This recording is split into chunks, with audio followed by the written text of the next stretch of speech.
Το επταπύριο ή αλλιώς γιατί που λέει όπως λέγεται στα τουρκικά, χτίστηκε γύρω στα 1300 από τους Βυζαντινούς. Οι παλαιολόγοι ήταν τότε στην εξουσία του Βυζαντίου. Βρίσκεται το κάστρο στα βόρεια-ανατολικά της πόλης της Θεσσαλονίκης. Έγινε για να εξυπηρετήσει τις ανάγκες της στρατοπέδευσης των στρατευμάτων του Βυζαντίου και αποτελείται το μέρος αυτό που χτίστηκε, έχει 10 πύργους. Τώρα το γιατί το είπαν επταπύριο, κατά πάσα πιθανότητα λέει γιατί μέσα στο υπάρχει επταπύργιο στην Κωνσταντινούπολη και οπότε το είπανε το ίδιο επταπύργιο και εδώ. Το πρώτο κομμάτι που χτίστηκε ήταν το Βυζαντινό, αλλά στη συνέχεια χτίστηκαν κι άλλα νεότερα από τους Τούρκους μέσα στο φρούριο και έξω από το φρούριο και χρησιμοποιήθηκαν για διοικητικούς λόγους. Οι Τούρκοι το 1890 το χρησιμοποίησαν πρώτοι σαν φυλακή για άνδρες, γυναίκες και στρατιώτες. Αυτό ήταν μια κακή αρχή γιατί έκτοτε χρησιμοποιήθηκε συνεχώς σαν φυλακή. Χρησιμοποιήθηκε από το Μεταξά, τον Ιωάννη Μεταξά, χρησιμοποιήθηκε στην κατοχή, στον εμφύλιο και στο τέλος από τους συνταγματαρχαίους της Επταετίας. Είχε και έχει τη φήμη μιας σκληρής φυλακής, όπου οι συμπεριφορές ήταν ακραίες τόσο από τους σοφρονιστικούς υπαλλήλους, αλλά και από τις συνθήκες διαβίωσης. Δεν υπήρχε ζεστό νερό, ας πούμε, για να κάνουν μπάνιο. Τα κελιά, η θάλαμη ήταν τεράστια και θερμαινόταν από μια ξυλόσοπα στη μέση. Οι μπουκέτες ήταν τριόροφες και αυτός που ήταν στο τρίτο δεν μπορούσε να στρίψει γιατί δεν χωρούσε από το ταβάνι. Η υγρασία ήταν παντού και έκανε δύσκολη τη ζωή των φυλακισμένων. Έχουν φυλακιστεί εδώ συνήθως άνθρωποι για τις ιδέες τους και για τα ιδανικά τους, πολιτικοί κρατούμενοι εντός επιτοπλίστων και πολλοί εκτελέστηκαν και έξω από τα τείχη. Γύρω στο 1974, για πρώτη φορά, επί Μαγκάκη, έγινε νήξη να κλείσουν τις φυλακές, γιατί είχαν γίνει τότε κάτι πολύ έντονα σκάνδαλα βάναυσης συμπεριφοράς, ανάρμοσης διακίνησης ναρκωτικών, βιασμών και διάφορες απάνθρωπες συμπεριφορές και έγινε νήξη να τα κλείσουν, αλλά τελικά έκλεισαν από την εισαγγελέα τη Χρυσούλα και για τα Γάνα. Έκτοτε είναι ένα μνημείο επισκέψιμο, ανοιχτό πάντα, αλλά ταυτόχρονα αναστηλώνει. Οι Τούρκοι αναστηλώσανε και αυτή την εσωτερική πύλη, η οποία έχει πάρα πολλά στοιχεία σε δεύτερη χρήση βυζαντινά μέσα στην τοιχοπύλια. Και είναι ένα από τα σημεία που με ενέπνευσαν εμένα και έκανα τα έργα επάνω. Όταν ξεκίνησα να ασχοληθώ με αυτό το project, αισθάνθηκα, είναι αλήθεια, βαρύ το φορτίο. Είπα να πορευτώ με τη δικιά μου αλήθεια, με τα βιώματα των άλλων που παλέψαν για ιδέες και ιδανικά και να κάνω έτσι ένα οδηπορικό που θα ήταν ευχής έργο να αποτελέσει ένα εξαγνισμό στο χώρο μέσα από την τέχνη.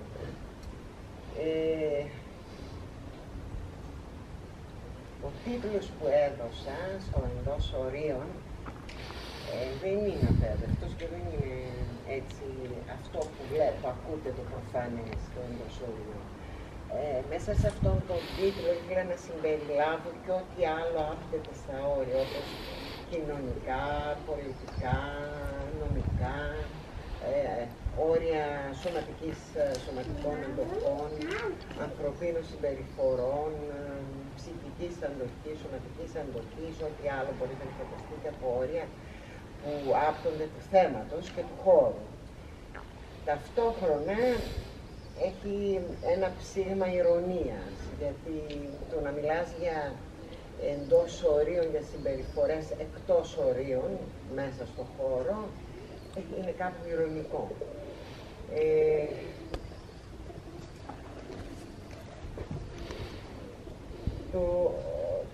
Το έργο όλο αναπτύσσεται σε τρία σημεία.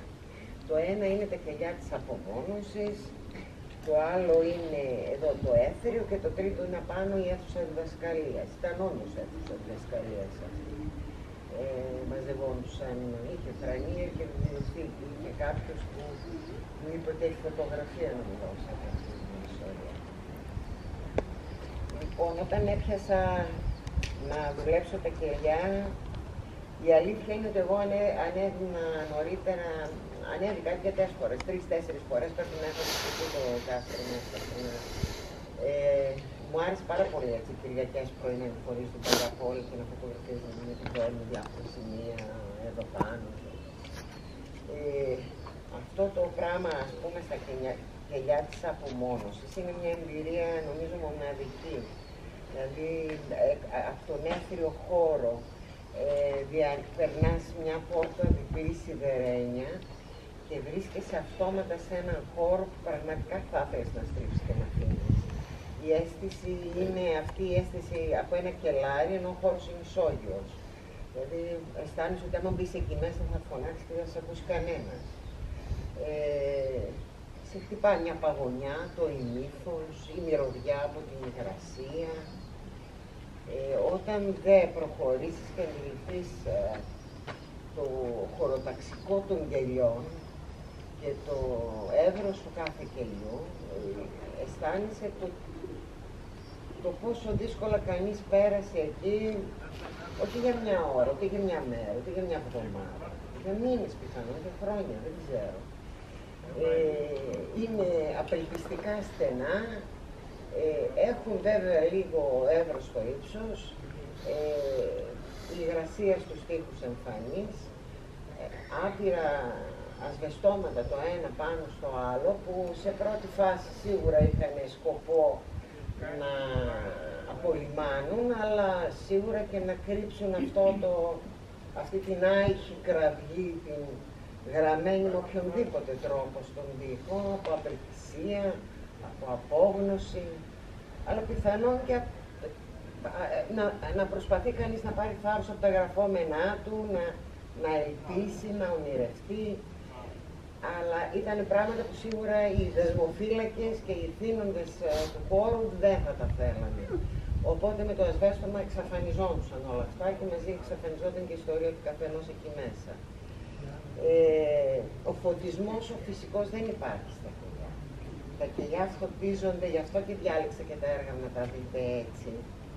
Γιατί η αίσθηση αυτού του πράγματος εκεί επιτείνει τον εγκλισμό, το να έχει τη θέαση από μια βίρλα οριζόντια στο παραθυράκι που χρησιμεύε για να παίρνει ο φυλακισμένος το φαΐ του και να έχει την επικοινωνία με τον φύλακα.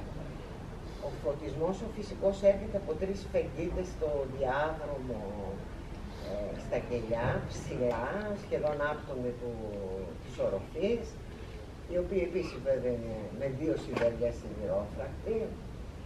Βρίσκονται όμως πιο κεντρικά στο διάδρομο, με αποτέλεσμα να υπάρχουν ευνοημένα με το φως κελιά και μη. Δηλαδή τα χλιανά ήταν στο απόλυτο σκοτάδι και τα μισά ήταν πιο ευνοημένα. Τώρα αυτό βέβαια έχει άμεση σχέση με τις εποχές και με την ηλιοφάνεια.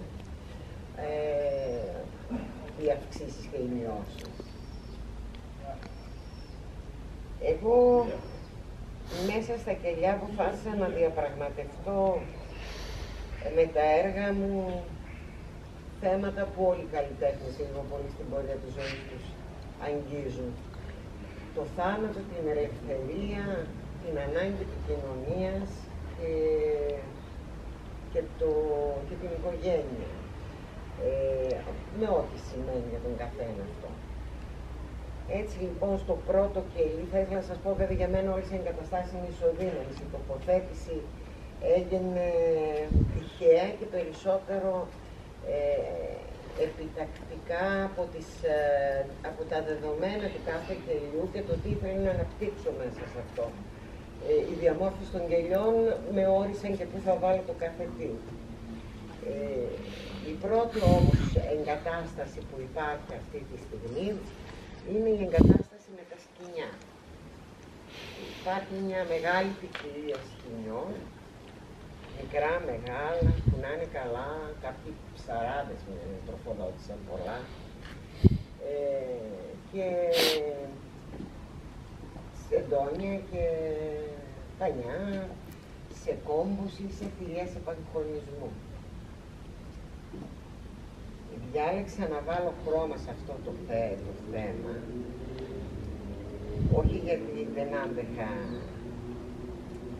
το φορτίο του θέματος και πιθανόν θέλετε να το πιθασέψω λίγο, αλλά γιατί από τη φύση μου αγαπώ το χρώμα, το χρησιμοποίησα και μου έδωσα την άφεση αμαρτιών με το σκεπτικό ότι ένα σχοινί είναι πάντα σχοινί.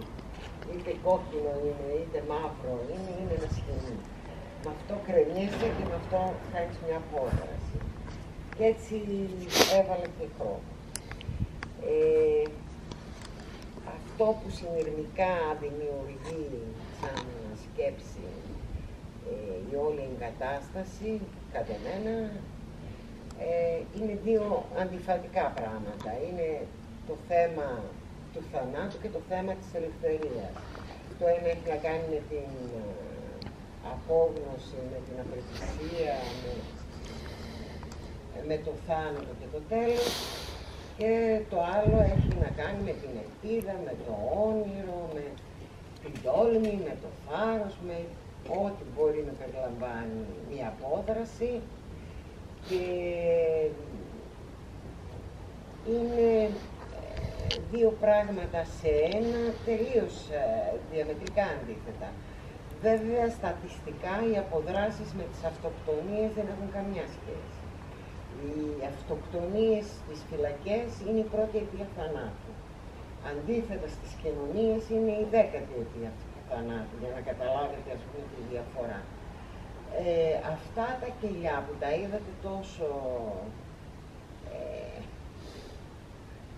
καλά δομημένα για να μην υπάρχουν αποδράσεις, έζησαν αποδράσεις.